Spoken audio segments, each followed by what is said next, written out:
Bismillahirrahmanirrahim. Assalamualaikum warahmatullahi wabarakatuh. Innal hamdalillah nahmaduhu wa nasta'inuhu wa nasta'hidihi wa natubu ilaihi wa asyhadu an la ilaha illallah wahdahu la syarika lah wa asyhadu anna Muhammadan abduhu wa rasuluhu amma ba'd. Wa qala Allah jalla wa ala a'udzu billahi minasyaitonir rajim. Bismillahirrahmanirrahim.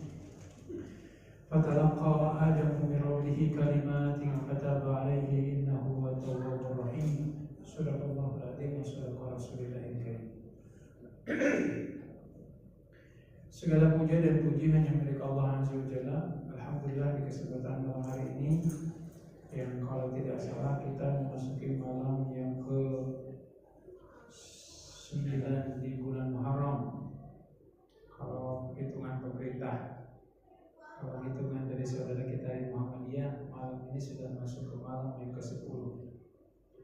Maka untuk saling mengingatkan tawasul bil haq wa tawasul bis sabr, mengingatkan dalam kesabaran dan ketaatan, mudah-mudahan selama 2 hari ke depan, Sabtu dan Ahad besok, kita bisa menunaikan saum Taswa Asyura 9-10 Muharram dengan harapan mudah-mudahan dosa-dosa kita selama tidak di 1 tahun terakhir ini diampuni oleh Allah Azza wa Jalla.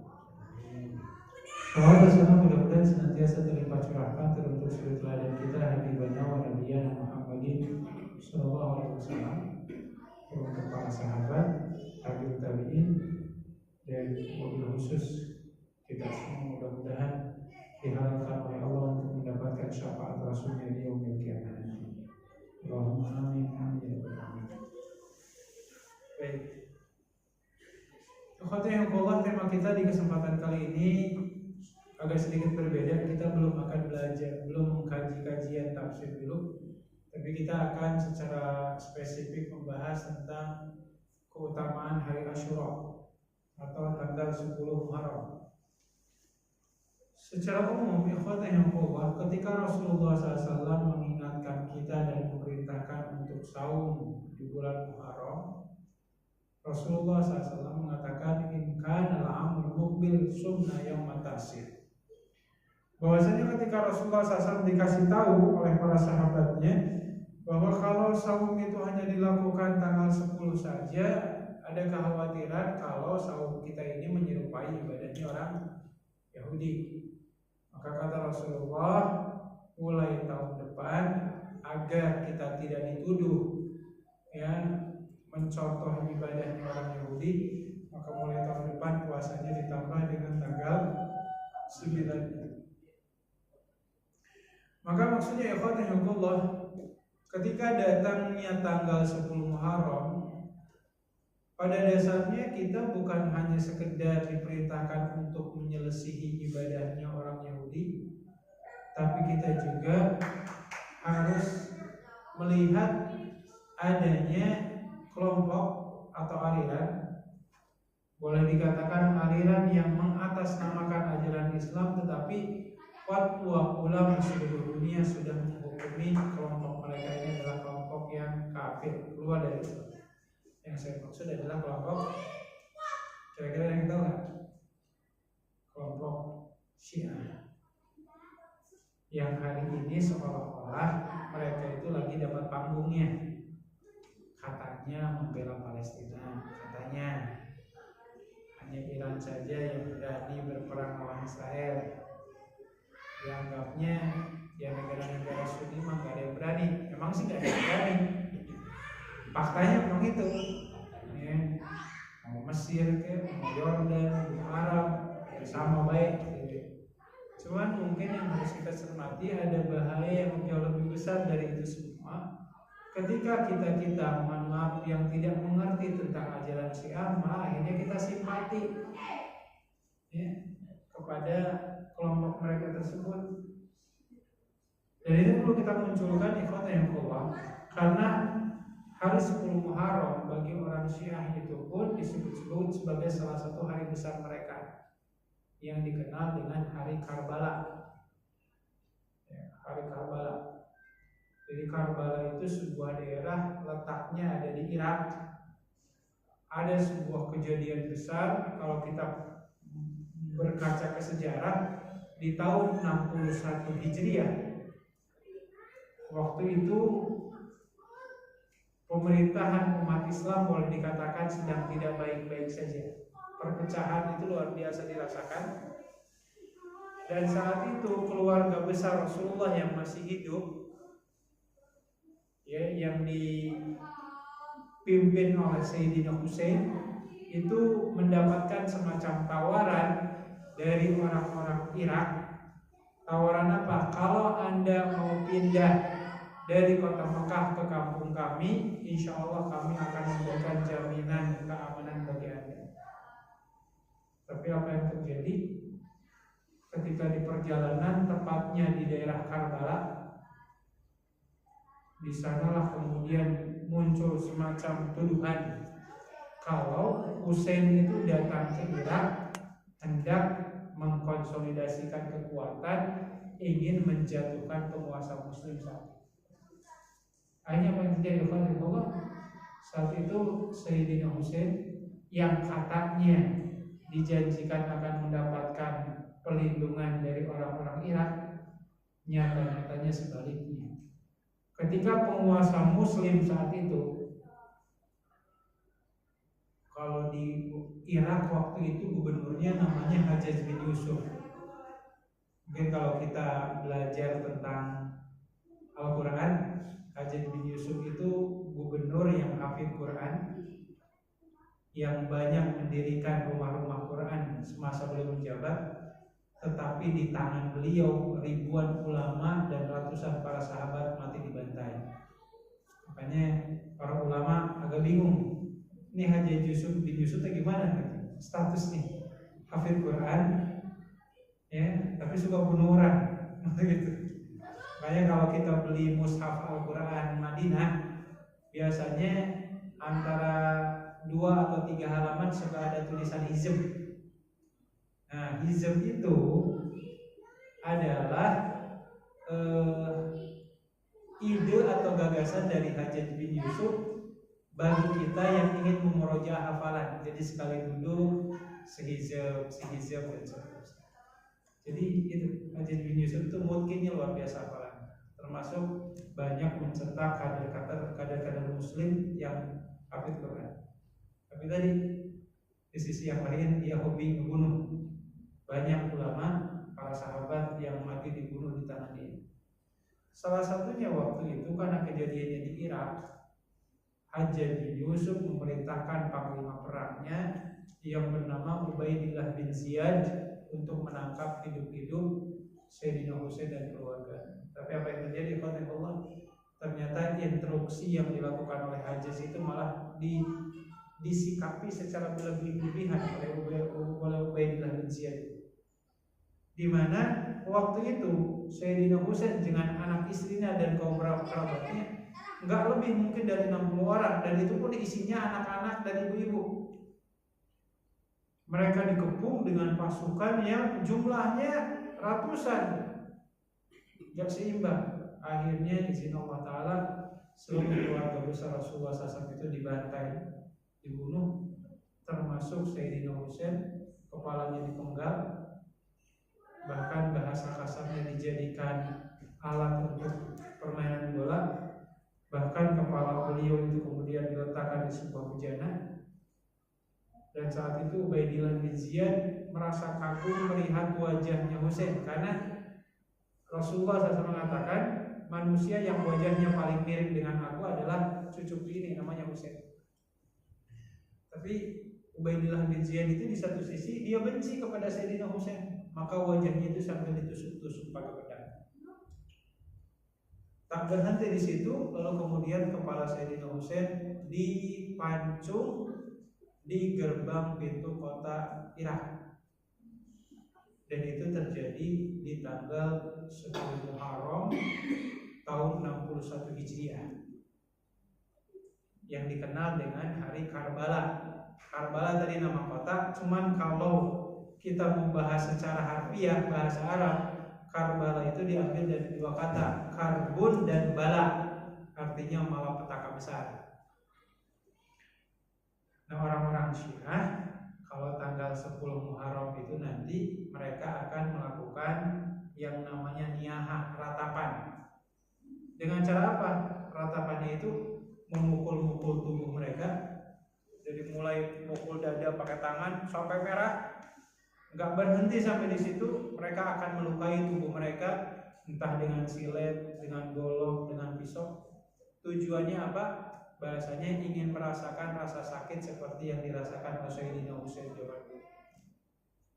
Nah, ini tentu saja sikap yang berlebihan yang tidak pernah diajarkan oleh Rasulullah SAW kepada kita semua.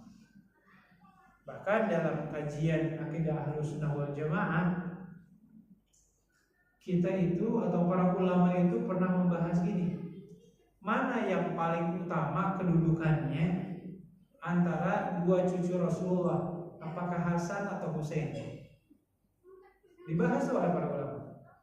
Kalau dalam kajian akidah Ahlussunnah wal Jamaah, seluruh ulama sepakat yang paling mulia antara Hasan dan Husain itu adalah Sayyidina Hasan. Kalau bagi kita, karena kenapa? Karena ketika ulama Rasyidin yang terakhir ya, yang pertama kan siapa? Abu Bakar, diganti oleh Umar, diganti oleh Utsman, diganti oleh Ali. Nah, ketika Ali bin Abi Thalib wafat dibunuh, para sahabat kemudian bermusyawarah dan semuanya sepakat mengangkat Hasan sebagai pengganti. Maka berdasarkan musyawarah para sahabat ini, ulama Ahlussunnah wal Jamaah bersepakat kalau kita ditanya mana yang lebih afdal, Hasan atau Husain, jawabannya Hasan. Tapi kalau orang Syiah jawabannya Husain. Nah, ini pun jawaban Husain itu bukan tanpa sebab. Nah, kita bahas sedikit nih konteks. Jadi kan kalau bicara tentang Syiah itu sekarang pusatnya ada di mana? Iran. Iran itu di masa dulu adalah pusat kekuasaan kerajaan Persia. Zaman dulu itu pusatnya di situ. Izin Allah Ta'ala di masa kekhalifahan Umar bin Khattab, kerajaan Persia itu berhasil diruntuhkan. Bahkan rajanya dibunuh dan anak raja, apa istilahnya anak raja itu?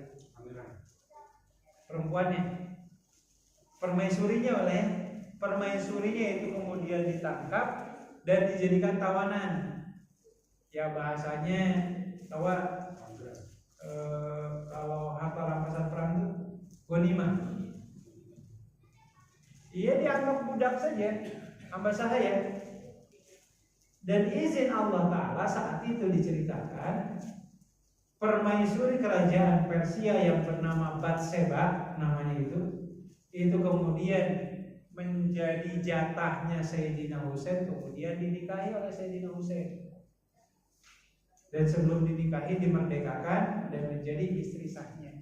Sehingga bagi orang-orang Iran, Sayyidina Husain ini memiliki jasa yang sangat besar untuk memuliakan kembali kehormatan nenek moyang mereka. Faktornya hanya itu saja sih, nggak kurang nggak lebih. Nah, ini hal-hal seperti ini perlu kita cermati, agar jangan sampai kemudian momen di saat beberapa hari yang lalu Iran berperang dengan Israel, lalu kemudian sebagian di antara kita malah jadi simpati ke mereka. Kalau kita melihat bagaimana saudara kita di Iran itu sendiri, kalau kita baca dalam sejarah ya, tahun 1970-an, sebelum Syiah itu menjadi kelompok yang mayoritas, sebelumnya kan warga Iran itu pemahamannya kan kalangan Sunni.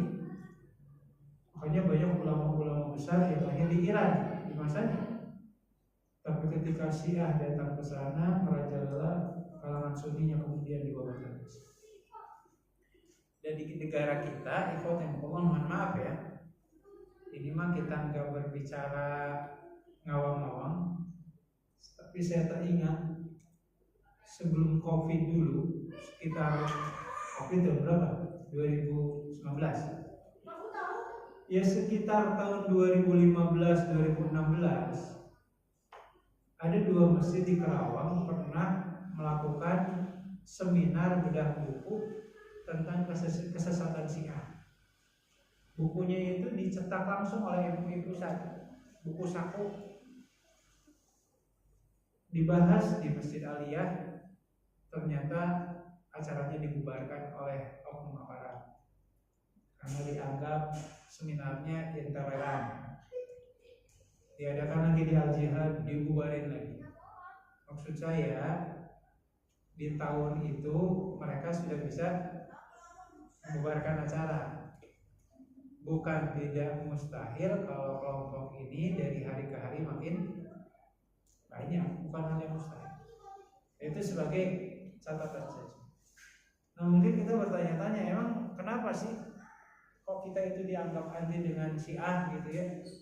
Ya memang banyak alasan ya, yang berubah. Salah satu alasan sederhananya karena secara akidah dan secara ibadah kelompok ini sudah berbeda jauh dengan ajaran Islam. Sudah beda jauh. Ya, segala sesuatunya lah, dari mulai syahadatnya. Kalau kita kan 2 kalimat syahadat kan, kalau mereka mah 3 kalimat syahadat. Asyhadu an la ilaha illallah wa asyhadu anna Muhammadar Rasulullah wa asyhadu anna Aliyan waliyullah. Saya bersaksi Ali itu wali Allah. Bahkan kalau kita dilihat di YouTube, nggak cukup sampai seperti itu, tapi juga harus mengeluarkan statement. Dan saya bersaksi bahwasanya Abu Bakar, Umar, dan Utsman semuanya masuk neraka. Itu kan udah jauh melenceng dari segi akidah. Termasuk tuduhan Al-Quran kita yang di tangan kita itu katanya berbeda dengan Quran aslinya. Kalau kita sholat 5 waktu sehari semalam, mereka sholatnya cuma 3 waktu. Ya, 3 waktu itu apa sih? Zuhur, asar, maghrib, isya, subuh kalau ada. Bahkan mereka membolehkan 3 waktu itu dijamak dalam 1 waktu. Kalau kita kan jamak itu cuma 2 waktu ya. Nah ini udah mau 3 waktu, zuhur, asar, maghrib boleh disatukan waktu. Itu kan udah beda ya. Tata cara sholatnya pun beda. Banyak lah ya. Mobil khusus pernikahannya. Ya bahasanya kalau pernikahannya ada nikah muta. Ya, nikah muta itu bahasa kasar kita nikah kontrak. Ente mau nikahi putri kami berapa lama? Setengah jam, 2 jam, sebulan, setahun, maharnya sekian. Nah, bahasanya seperti itu. Jadi kalau dikatakan Islam, letak Islamnya di mana? Bahasanya. Nah, oleh karenanya saya ingin mengutip apa yang disabdakan oleh Rasulullah SAW terkait ini.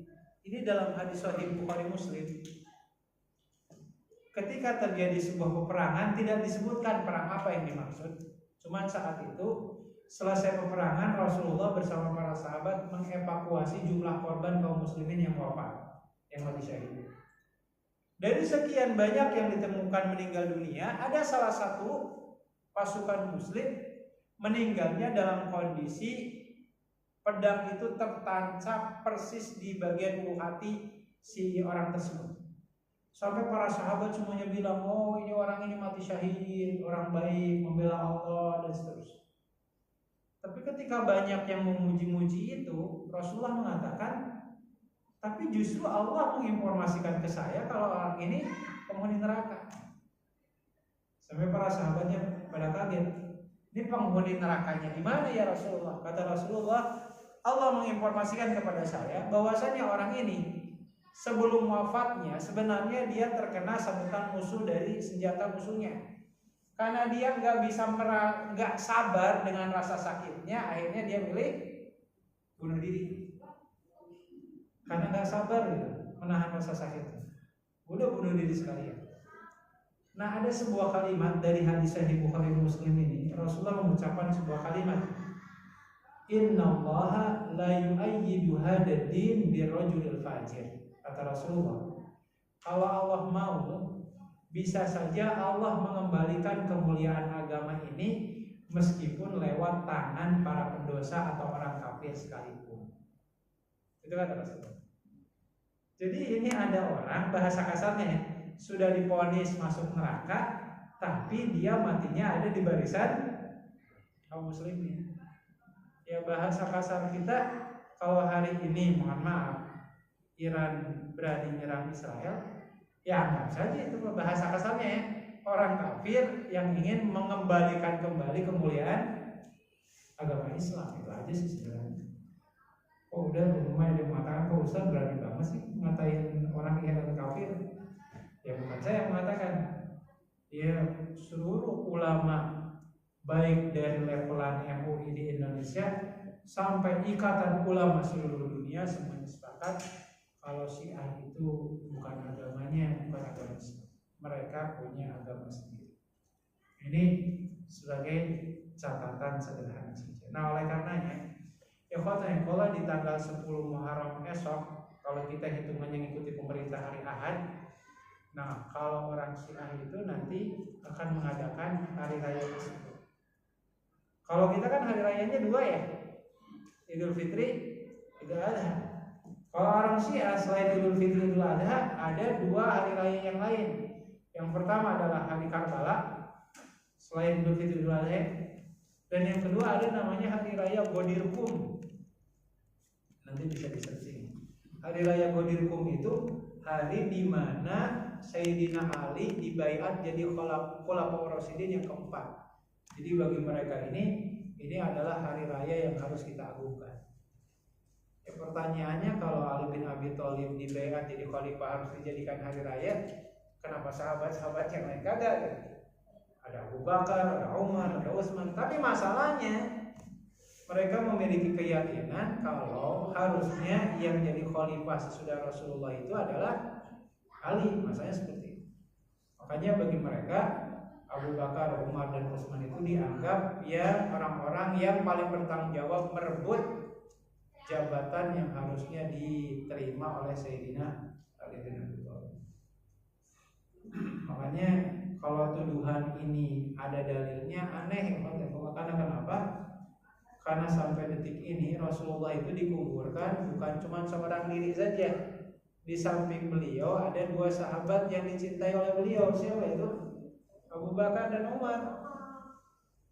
Kalau seandainya Abu Bakar dan Umar ini disebut-sebut sebagai penghuni neraka, bahkan dilaknat, ya seharusnya mereka nggak layak lah dikuburkan di samping makamnya Rasulullah SAW. Ini sebagai catatan sederhana saja yang perlu kita paham. Maka singkatnya ya Allah, kalau orang Syiah tanggal 10 Muharram itu mengadakan hari Karbala dengan cara nyiksa diri dan seterusnya. Kalau kita kan ada cara yang lain. Ya, bahkan ada ungkapan gini, kan hari Karbala itu kan hari nyiksa diri ya. Kata para ulama, mungkin ini cara Allah membalas atas tuduhan orang Syiah, karena orang Syiah itu menuduh kalau Siti Aisyah itu telah melakukan perzinahan. Sementara Allah menegaskan di surat An-Nur itu, kalau orang yang menuduh ya si fulan atau si fulanah melakukan perzinahan tanpa ada saksi, maka sanksinya apa? Dihukum cambuk sebanyak 80 kali cambukan. Maka kata para ulama nih, kalau hari ini kita belum bisa menghukum para penuduh Aisyah itu dengan dihukum cambuk dengan tangan kita, setidaknya Allah memperlihatkan kepada kita hari ini para penuduh kepada kesucian Aisyah itu mereka justru menganiaya diri mereka sendiri. Itu cara Allah Azza wa Jalla yang maha mulia. Baik.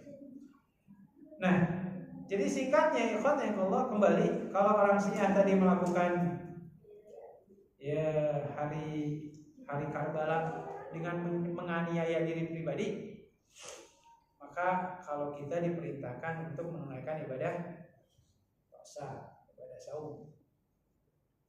Nah, secara sekilas saja ikhwan yang Allah, kalau kita berbicara tentang tanggal 10 Muharram, mari kita perhatikan ada peristiwa dan amalan apa saja yang harus kita amalkan.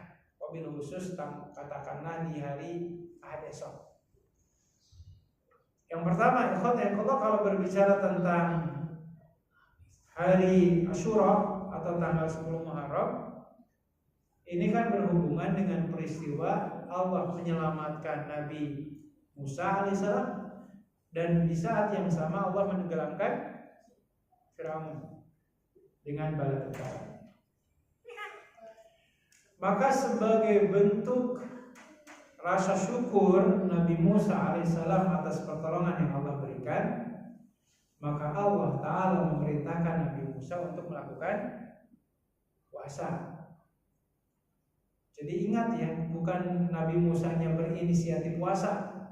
Karena yang namanya Nabi dan Rasul itu nggak boleh bikin ajaran sendiri, gitu ya. Nabi dan Rasul itu sifatnya hanya menerima perintah. Maka Nabi Musa alaihissalam menunaikan puasa, dan beliau pun memerintahkan umatnya di masanya untuk melakukan puasa tersebut. Dan ternyata kalau kita baca dalam sejarah, Rasulullah SAW mengatakan, "Sumu yawma Asyura kama tasumunal anbiya min qabli aw fi man." Kata Rasulullah, saumlah kalian di hari Asyura 10 Muharram sebagaimana nabi-nabi sebelumku mereka menunaikan puasa. Jadi ternyata kalau puasa Asyura itu bukan Nabi Musa yang ngawalin, tapi nabi-nabi sebelum Nabi Musa pun secara umum mereka semua berpuasa setiap tanggal 10 Muharram. Makanya nanti kalau kita baca di surat At-Taubah ayat 35 disebutkan bulan Muharram itu adalah bulannya milik Allah yang kita dilarang untuk melakukan dosa dan kemaksiatan di bulan tersebut. Maka sebagaimana Nabi Musa berpuasa, nabi-nabi sebelum Nabi Musa pun berpuasa. Wabil khusus ikhwan Allah, kalau nenek moyang bangsa Arab siapa? Nenek moyangnya, nenek moyang orang Mekah. Nenek moyangnya adalah Nabi Ibrahim alaihissalam. Lalu kemudian anaknya Ismail alaihissalam.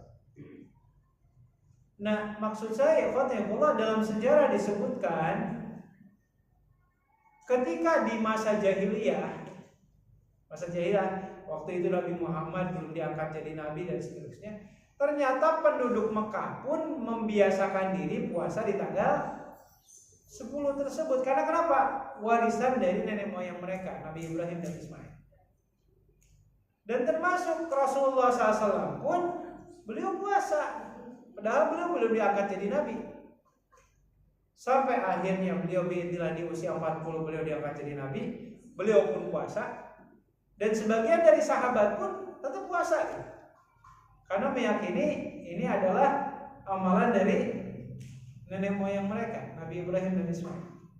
Hingga akhirnya mereka hijrah ke Madinah. Di sanalah kemudian para sahabat kaget, karena puasa Asyura atau tanggal 10 itu bukan cuma kita doang yang ngelakuin, tapi juga orang Yahudi pun pada puasa. Akhirnya para sahabat kan khawatir, kalau kita puasanya hanya tanggal 10 saja, khawatir kita disebut yang mengikuti ibadahnya orang Yahudi. Maka tadi kata Rasulullah, kalau memang seperti ini, maka di tahun yang akan datang kita tambahkan dengan tanggal 9. Nah, dalam kajian saum Asyura, ikhwanullah, ada sebagian ulama yang mengatakan gini, katanya tingkatan puasa Asyura itu katanya yang paling sempurna itu adalah puasa tanggal 9, 10 dan 11. Jadi tujuannya katanya ingin menyelisihi ibadah orang Yahudi. Padahal catatannya perintah saum tanggal 11 itu landasan dalilnya dhaif, tidak sahih. Sehingga boleh kembali ke hukum asal, puasa yang ada itu hanya tanggal 9 dan 10 saja. Kecuali ini dikatakan oleh Imam Ibnu Rajab, kalau seandainya muncul keraguan-raguan di hati kita terkait akurasi penentuan kalender hijriahnya. Contoh, Muhammadiyah tanggal 9-10-nya itu hari Jumat dan Sabtu. Sementara pemerintah Sabtu dan Ahad. Nah, kata Imam Hambali, Kalau Anda ragu-ragu untuk menentukan mana yang benar antara dua penentuan ini sebagai bentuk kehati-hatian, ya udah lakuin aja tiga-tiganya sekalian. Gitu ya. Jumat, Sabtu, Ahad gitu ya. Itu kalau khawatir dalam penentuannya ini yang benar tuh yang mana sih? Muhammadiyah atau pemerintah umpamanya.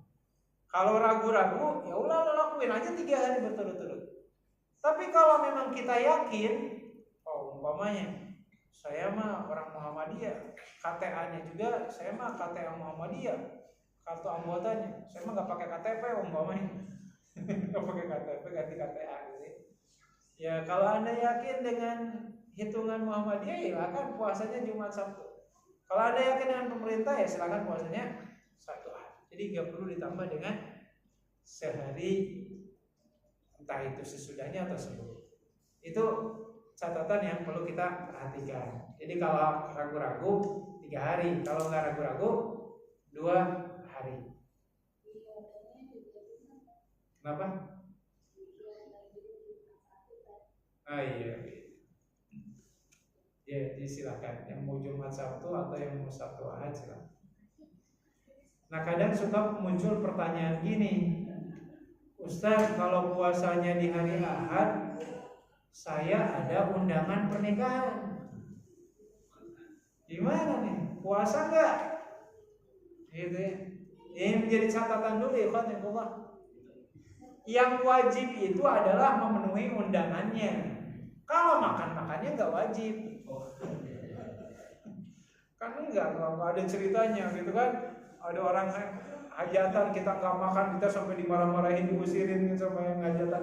Kan enggak. Yang wajib itu datangnya. Kalau makan-makannya mau makan, mau nggak masalah. Dibungkus alhamdulillah.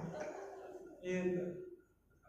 Terkecuali ya, ini yang dikatakan oleh Imam An-Nawawi ketika mensyarah hadis ini, kalau Anda khawatir ada perasaan nyakiti perasaan orang yang sudah nyiapin makan, ya silakan batalin puasanya. Kalau ada perasaan gitu, contoh umpamanya, saya pulang kampung, ternyata di kampung itu ibu saya udah masak, capek-capek. Pas udah siap semuanya, masih pada hangat, pas kita disuruh makan, mohon maaf Bu, saya sedang puasa. Saya kecewa. Kan ibunya bilang, kenapa nggak bilang dari tadi sih? Sebelum kamu mau datang ke sini kan banyak seperti itu. Nah, menjaga perasaan ibu kita itu, orang tua kita itu wajib. Sementara yang namanya saum sunnah kan dibatalkan pun nggak jadi masalah. Asalkan jangan puasa wajib ya. Sedang mengqadha. Ini gimana nih kalau qadha? Batalin kagak? Ya enggak boleh lah. Qadha mah statusnya sama seperti puasa di bulan Ramadan, enggak boleh batal. Nah, oleh karenanya ikhwanillah, kalau kita memilih puasa, nah saya menemukan ada hadis dalam Sunan At-Tirmidzi dan hadisnya sahih. Jadi ceritanya ada seorang sahabat di zaman Rasulullah namanya Nusaibah. Atau nama lengkapnya Ummu Ammarah Al-Ansariyah, atau panggilannya Nusaibah. Jadi Nusaibah ini panggilan yang populer di kalangan para sahabat, karena sepanjang sejarah satu-satunya wanita yang berani mengangkat senjata di zaman Rasulullah itu Nusaibah. Sampai Nusaibah itu ketika meninggal dunia, di tubuhnya banyak luka-luka akibat tusukan pedang dari musuh-musuhnya. Nah, suatu saat Bapak Ibu sekalian, Nusaibah ini bersama suaminya ngundang Rasulullah dan para sahabat untuk makan di rumah mereka. Di saat yang sama, Nusaibah dan suaminya sendiri sedang puasa. Jadi mereka berdua puasa, tapi mereka masak. Rasulullah datang bersama para sahabatnya, dan saat itu Rasulullah dan para sahabat makan. Cuman saat itu Rasulullah memperhatikan Nusaibah dan suaminya. Kenapa Anda nggak pada makan? Nusaibah bilang, ya Rasulullah, kami sedang puasa. Sebagai khatamullah, apa yang dikatakan oleh Rasulullah? Rasulullah mengatakan, innal malaikata tusalli 'ala shaimi madama ghairuhum yuftiruna hatta yushbihu. Kata Rasulullah SAW, sesungguhnya malaikat itu bersolawat kepada kalian berdua. Karena kenapa? Karena kalian memilih untuk berpuasa, di saat yang lain memilih makan-makan sampai dengan kenyangnya. Jadi mungkin kita kan sering mendengar ada ayat ya di surat Al-Ahzab, innallaha wa malaikatahu yusholluna 'alan nabi. Sesungguhnya Allah dan para malaikat itu bersolawat kepada Nabi. Ternyata yang disolawati oleh Allah dan malaikat itu bukan cuma Nabi doang. Dalam hadis Rasulullah mengatakan, innallaha wa malaikatahu yusholluna 'alal mutasahirin. Sesungguhnya Allah dan malaikatnya bersolawat kepada orang yang bersantap sahur. Nah besok nih kita memulai tanggal 9 puasa. Jangan lupa dan jangan sepelekan sahur itu. Karena ketika kita bersantap sahur, Allah dan malaikat itu bersolawat kepada kita. Dan tadi yang kedua, ketika kita milih puasa di saat yang lain milih makan, biinilah kita pun mendapatkan salawat yang sama dari Allah dan para malaikat. Makanya para ulama pun mengatakan gini, kira-kira kalau saum Tasu'a Asyura bisa dikodok nggak? Bapak Ibu, saum sunnah bisa dikodok nggak? Niat saum Asyura hari Rabu yang akan datang. Kenapa? Karena ada acara nikahan. Yang nggak bisa ikut yang saum sunnah nggak ada yang namanya kodok saum sunnah. Yang ada kodok itu hanya di saum yang hukumnya wajib. Makanya sebagian ulama mengatakan bahkan kalau Anda sedang safar dan Anda kuat untuk berpuasa, lebih baik puasa. Untuk saum Tasu'a Asyura dan saum sunnah yang lain seperti saum Arafah. Tapi kalau saum yang hukumnya wajib kan, kalau kita safar mau kuat nggak puasa pun nggak masalah kan seperti itu. Nah bedanya kan karena saum wajib itu bisa diqadha, kalau saum sunnah nggak ada. Nah oleh karenanya kalau nanti di tanggal 9 atau 10 ada hajatan, kita mau puasa atau enggak? Yang lebih afdal itu puasa. Mudah-mudahan enggak nyakiti perasaan orang yang sudah nyiapin makan. Makanya Rasulullah mengatakan kalau Anda milih puasa, jangan lupa doain yang sudah nyiapin makannya. Apa doanya? Rasulullah ngajarin doa, Allahumma barik lahum fima razaqtahum waghfir lahum warhamhum. Jangan ditambahkan wa'afi wa'fu anhum. Meninggal. Jadi doa itu, Allahumma barik lahum fima razaqtahum. Ya Allah berkahi mereka-mereka yang telah Engkau berikan rezeki ini. Ampunilah dosa-dosanya dan berikanlah rahmat-Mu kepada mereka. Doa seperti itu. Jadi sampaikan, mohon maaf saya sedang saum, bacain doa itu. Sesudah itu mudah-mudahan Allah gerakan hati orang tersebut untuk ngebungkusin makanan. Buat buka. Ya kalau ngerti ya. Kalau nggak ngerti ya udah ikhlasin aja nggak makan gitu ya. Karena lagi puasa. Baik, itu catatan secara umum agar di hari esok dan hari sesudahnya kita bisa maksimalkan untuk bisa menunaikan ibadah puasa. Maka bagi adik-adik kemarin Ramadan puasa nggak? Hah? Berarti besok ya Sabtu Ahad puasa ya. Ini lah ya. Adik-adik yang kemarin Ramadannya tidak batal, mudah-mudahan Sabtu Ahad besok pada puasa. Ya, inilah. Mungkin adik-adik kan belum punya dosa, mudah-mudahan saumnya itu menjadi asbab wasilah dosa-dosa orang tuanya diampuni oleh Allah. Baik. Jadi ini catatan pertama, catatan yang kedua ya. Yang pertama itu hari Asyura itu dikenal, mohon maaf bagi orang Syiah ada hari Karbala, bagi kita diperintahkan untuk menunaikan ibadah saum. Dan yang kedua tadi, milih puasa atau enggak, lebih baik puasa kalau kuat. Nah paling yang ketiga ikhwan, ini di antara poin yang tidak kalah penting. Rasulullah itu kan menjanjikan, tentu saja janjinya dari Allah. Allah Ta'ala menjanjikan kepada kita semua melalui lisan Rasulnya bahwasanya siapa orang yang puasa Asyura, insya Allah dosanya yang 1 tahun itu diampuni oleh Allah Azza wa Jalla. Nah, maksud saya Allah, kalau memang kita berkeinginan kuat agar dosa-dosa kita setidaknya nih yang 1 tahun itu diampuni oleh Allah, maka ikhtiarnya, usahanya bukan hanya saumnya saja, tapi sebisa mungkin doa-doa yang kita panjatkan pada saat kita sedang saum, fokusnya itu adalah memohon pengampunan dosa. Itu yang tidak kalah penting. Jadi pada saat sahur, pada saat berbuka puasa, itu kan waktu-waktu mustajab tuh. Inti dari doa-doa kita sebisa mungkin adalah memohon pengampunan dosa. Ya contoh umpamanya, kalaupun tidak ada lapan khusus, kan kita bisa nagih kepada Allah dalam doa-doa kita. Ya Allah, sebagaimana yang Kau janjikan kepada lisan Rasulmu, kepada Rasulmu, bahwasanya siapa orang yang puasa Asyura dosa setahunnya diampuni, maka kami memohon kepada Engkau sesuai janjimu kepada Rasulmu, ampunilah dosa-dosa kami selama 1 tahun terakhir. Dan kalaulah ada di antara doa terbaik, Bapak Ibu, kalau kita ditanya umpamanya doa yang terbaik, kalimatnya itu apa sih? Ya, agar Allah Ta'ala mengampuni dosa kita minimal 1 tahun terakhir kemarin. Maka kan para ulama mengatakan sebaik-baiknya doa itu yang diajarkan oleh Allah dan Rasulnya. Maka kita melihat contoh nih, di Al-Quran ada enggak doa khusus yang isinya adalah pertaubatan dan Allah sendiri yang ngajarin secara langsung?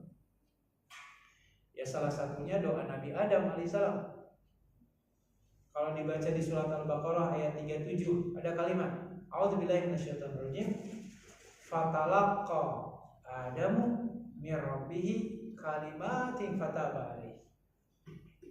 Maka Allah mentalaki. Apa itu talaki? Apa istilah talaki? Kalau istilah kita ya, talaki itu guru membaca, murid nyimak terus ngulang, itu namanya talaki. Apa istilahnya apa? Apa slogan atau apa? Slogan. Ya seperti intinya gurunya yang bacain dulu, kita yang nyimak, setelah itu kita ngulang. Nah ceritanya Imam Ibn Rajab mengatakan dalam kitab Lataiful Ma'arif, awalnya Nabi Adam itu kan Allah tempatkan di mana? Bersama Siti Hawa di surga. Ada yang tahu nggak berapa tahun di surganya? Ini mah kata Imam Ibn Rajab, waktu itu Nabi Adam dan Siti Hawa sudah tinggal di surga selama 300 tahun. Tapi hanya karena satu kesalahan, makan buah khuldi, akhirnya izin Allah mereka dipindahkan ke dunia ini. Itu kan ceritanya dipindahkannya pun secara terpisah kan. Ada yang mengatakan wallahu alam nih, nggak tahu benar atau enggak. Katanya yang satu ditempatkan di India, yang satu di mana gitu kan. Ya cuman yang jelas ketemunya di Jabal Rahmah. Nah saat itu ikhwatallah, ketika dua-duanya sudah menyesal, menangis, maka Allah sendiri yang ngajarin kepada Nabi Adam. Kalau bahasa kita, mau nggak aku ajarin sebuah kalimat yang kalau kalian baca kalimat ini, taba alaihi, saya menerima taubat kalian. Kira-kira kalimatnya apa ya ikhwatallah? Ya kalau kita baca di surat Al-A'raf, di ayat kalau nggak salah ayat ke-23 ada kalimat A'udzubillahi minasyaitonirrajim. Qala, lamnya panjang 2 harokat yang mengisyaratkan, dan keduanya berkata. Keduanya itu siapa? Nabi Adam dan Siti Hawa. Jadi Nabi Adam dan Siti Hawa kedua-duanya mengucapkan doa. Apa doanya? Rabbana zalamna anfusana wa in lam taghfir lana wa tarhamna lanakunanna minal khasirin. Ya Allah, kami ini telah menganiaya diri kami, ampunilah dosa-dosa kami. Kalau Engkau tidak mengampuni kami, niscaya kami termasuk orang-orang yang merugi. Jadi maksudnya sekiranya kita ingin menagih janji dosa kita setahun yang lalu diampuni oleh Allah, coba maksimalkan doanya Nabi Adam dan Siti Hawa ini. Karena ini satu di antara doa terbaik yang diajarkan oleh Allah kepada Nabi Adam. Atau kalau mau doa yang lain, mungkin yang kita tahu doanya Nabi Yunus alaihissalam. Ya, ketika di perut ikan kan bingung Nabi Yunus gimana caranya keluar kan? Nah, Nabi Yunus itu nggak ujug-ujug ngucapin la ilaha illa anta subhanaka inni kuntu minadh dhalimin, nggak ujug-ujug. Tapi Allah Azza wa Jalla yang mewahyukan kepada Nabi Yunus untuk mengucapkan kalimat tersebut. Maka keluarlah dari lisan Nabi Yunus, la ilaha illa anta subhanaka inni kuntu minadh dhalimin. Tidak ada Tuhan yang berhak disembah kecuali Engkau. Maha suci Engkau ya Allah, sesungguhnya aku termasuk orang-orang yang menzalimi diri kami.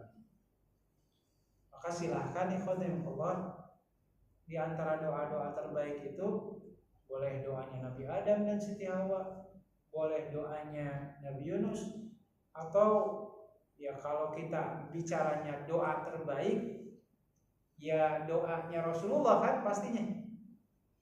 Mungkin kita pernah mendengar ada istilah Sayyidul Istighfar.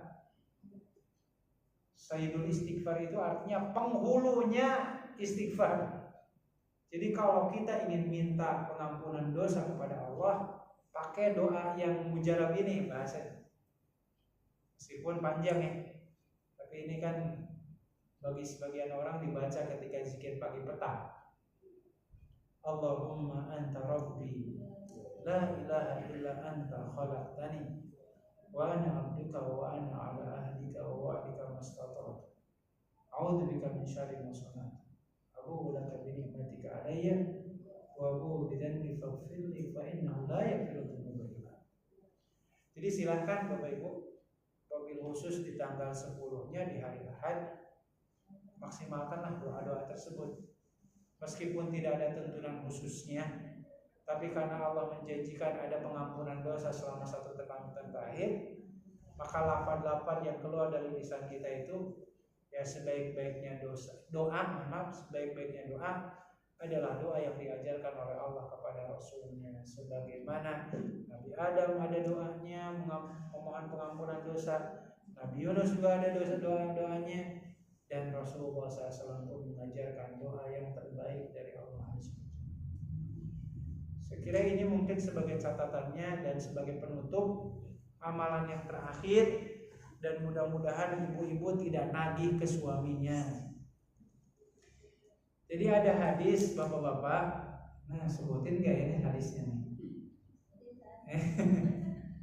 Ada hadis yang diriwayatkan oleh Imam At-Tabrani. Para ulama berbeda pendapat terkait sahih atau dhaifnya hadis ini.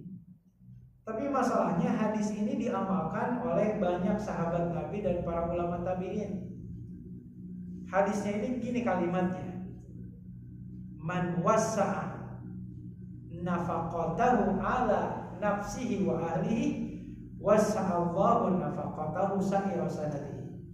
Kata Rasulullah nih, entah ini hadisnya sahih atau enggak, cuman saya ulang nih para sahabat ngamalin.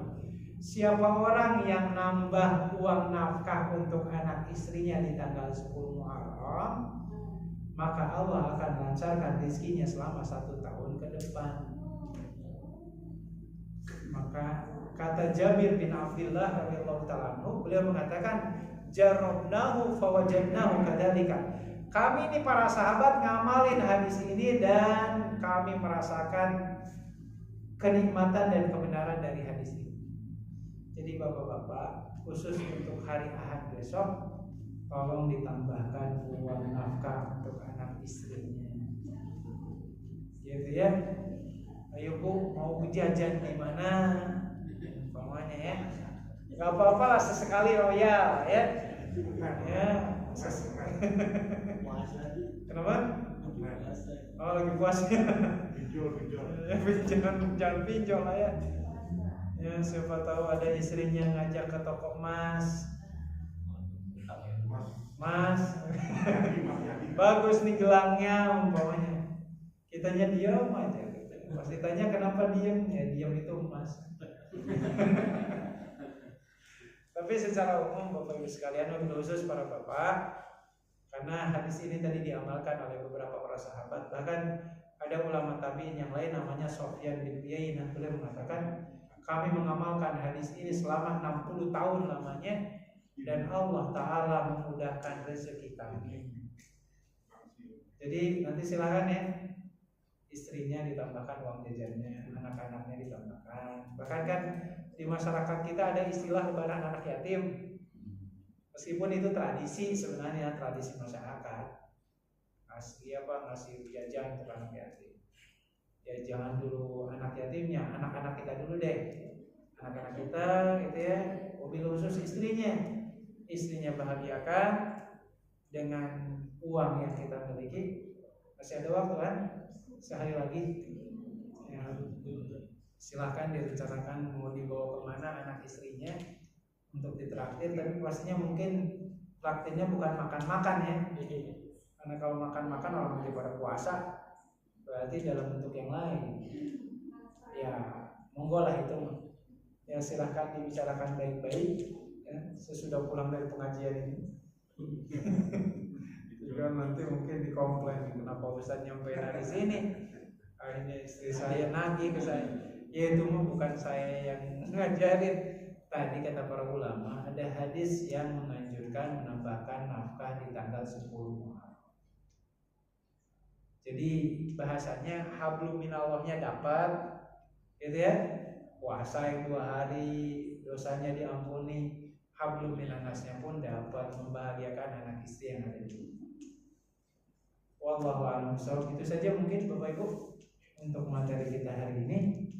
Saya kembalikan kepada Bapak Ibu, maka kalau ada yang akan ditambahkan atau didiskusikan boleh sesuai materi atau di luar materi. Wallahu a'lam. Ini pada lagi liburan ya?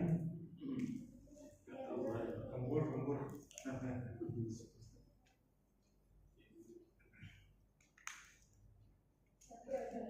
Mangga, bebas pertanyaannya. Mudah-mudahan bisa dijawab. Itu pahamnya Iran sama Irak itu kan sama-sama Syiah ya. Ya, itu sama-sama paham ya, sepaham ya. Tapi secara aktualnya itu kan dia nggak pernah akur ya, jadi saling bermusuhan ya. Jadi kira-kira itu dari paham yang sama tapi kok akur itu bagaimana? Kalau yang menjadi tren saat ini kan yang orang-orang itu seperti yang Pak Ustadz sampaikan tadi, kita kesannya itu sangat senang sekali terhadap Irak karena sampai bisa berani menyerang Israel, dan akhirnya orang-orang yang nggak tahu bagaimana Syiah itu yang sebenarnya, dia menilai ya itu memang mirip orang-orang Islam secara penampilannya itu, fisiknya, secara mungkin pakaiannya, secara adatnya itu orang yang nggak tahu Syiah, bahkan orang yang bukan orang Islam ya, orang yang lain itu sudah mengatakan itu sama dengan paham dengan Islam gitu. Ya, nah, seperti itu. Yang ini yang menjadi saya itu kurang mengerti kenapa sampai seperti itu. Di sana masih terjadi seperti itu. Baik, jadi yang pertama ikhwatiyanillah,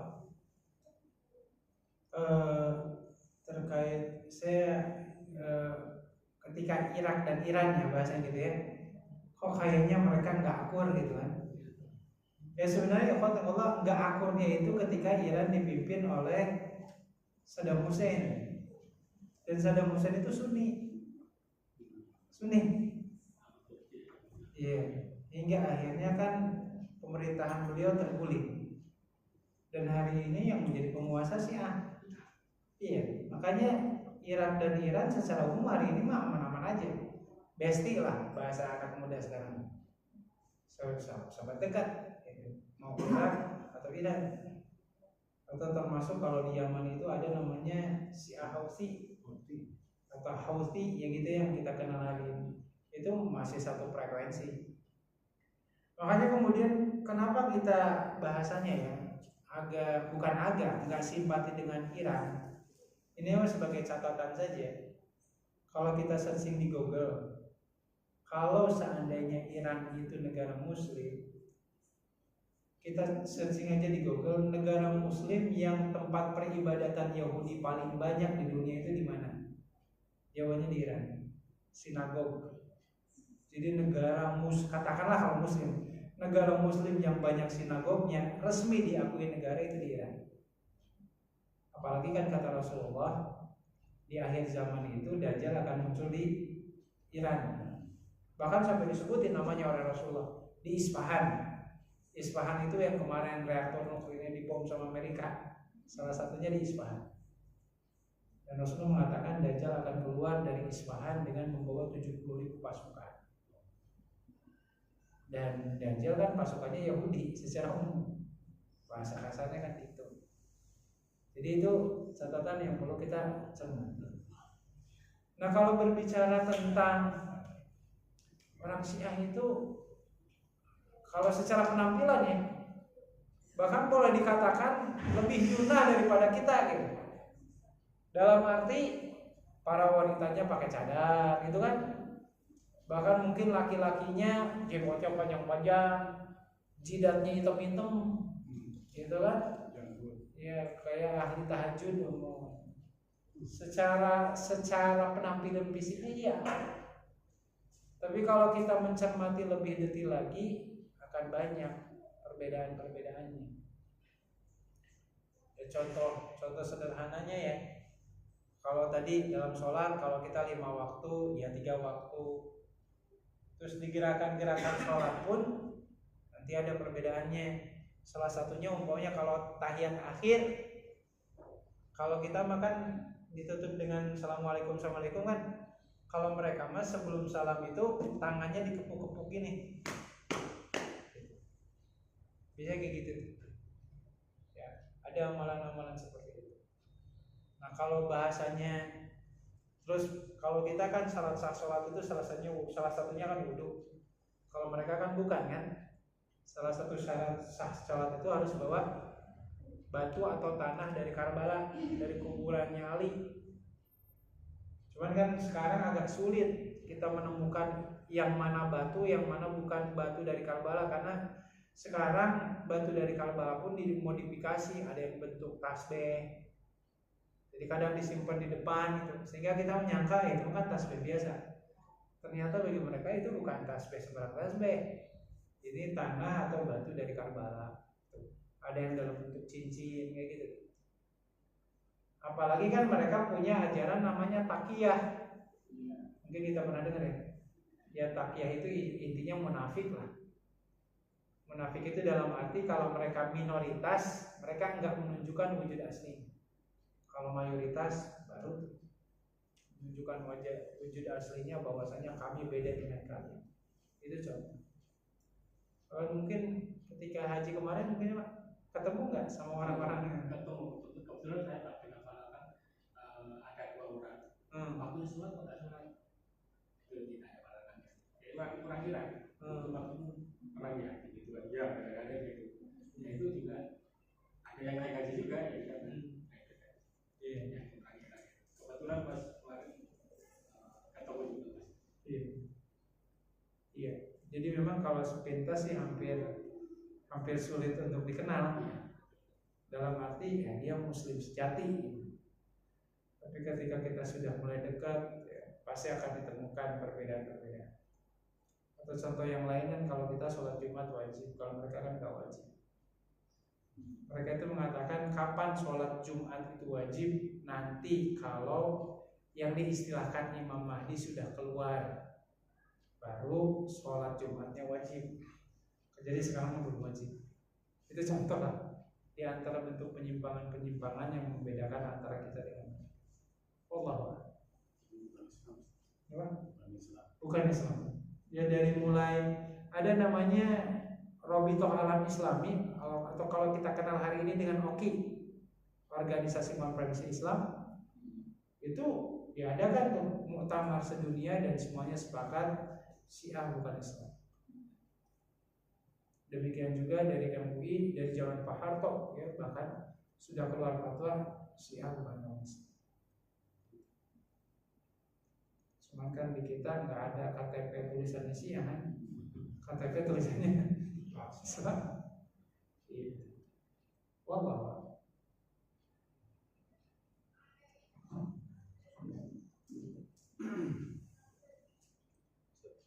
Ya. terkait bulan Syawal kan Arafah kan memang terjadi kematian ini keluarga Nabi. Betul. Dan kalau sebenarnya di bulan ini kan ada yang lewat karena ada kejadian itu tidak boleh ada kegiatan yang meriah gitu. Kayak pesta, itu kan ada hubungannya dengan itu. Iya. Nah tadi yang disebutkan di awal ada istilah hari Karbala, hari malapetaka, hari musibah, di mana di tanggal 10 tersebut keluarga besar Rasulullah termasuk di dalamnya Sayyidina Husain itu dibantai. Makanya tadi kalau orang-orang Syiah itu ya di hari tersebut pada nangis-nangis, ya nggak boleh ketawa-ketawa, nggak boleh rame-rame, gitu. Bahkan yang ada menyakiti diri sendiri. Kalau kita kan enggak, bagi kita itu nggak ada amalan-amalan yang kayak gitu. Bahkan sebenarnya gini ya, kalau kematian Sayyidina Husain itu wajib kita ratapi, ya seharusnya kalau memang boleh ya, harusnya yang jauh lebih kita ratapi itu adalah pembunuhan ayahnya Husain, Ali bin Abi Thalib maksudnya. Ali bin Abi Thalib juga kan matinya dengan cara dibunuh kan? Atau yang lebih dari itu, selain Ali bin Abi Thalib siapa lagi? Utsman bin Affan mati dibunuh juga. Atau sebelumnya Umar bin Khattab mati dibunuh juga. Tapi nggak ada satupun dari para sahabat-sahabat yang wafat mati syahid ini yang diratapi kematiannya dengan cara acara-acara tertentu. Jadi ini bahasanya tindakan berlebih-lebihan yang dilakukan oleh orang-orang Syiah atas nama mencintai keluarga Rasulullah. Istilahnya yang kita kenal hari ini dengan istilah ahlul bait. Bahkan kan orang Syiah mengatakan ketika Rasulullah meninggal dunia, seluruh sahabat Nabi semuanya murtad kecuali keluarganya Rasulullah. Itu kan sama seperti itu. Musibah.